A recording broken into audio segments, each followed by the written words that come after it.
সিনহা বাবুর মতো যদি আমার অবস্থা হয়, আপনি কি রক্ষা করতে পারবেন? তার চাইতে আপনাকে বলি, প্রধানমন্ত্রীর সাথে সাক্ষাৎ করুন।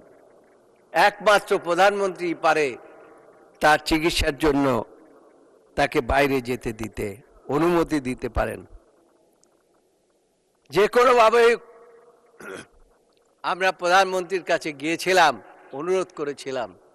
যে ভাষাটি ব্যবহার করেছিলেন, এটা শুনলে মাননীয় স্পিকার আপনি শিউরে উঠবেন। সেটা হচ্ছে, আমি বলেছিলাম যে তিনি চিকিৎসার জন্য যাবেন, চিকিৎসা করে ফিরে আসবেন। আপনি অন্তত তার চিকিৎসার জন্য 2 মাসের জন্য হলেও একটা বেল দেন, বেলের জন্য বলে দেন।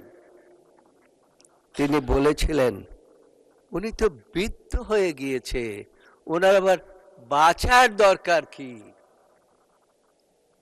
মাননীয় স্পিকার, খুব কষ্ট পেয়েছিলাম, ব্যথা লেগেছিল, কিন্তু তারপরে আইনজীবী বন্ধুদেরকেও বলেছিলাম বেগম খালেদা জিয়াকে মুক্ত করতে পারি নাই।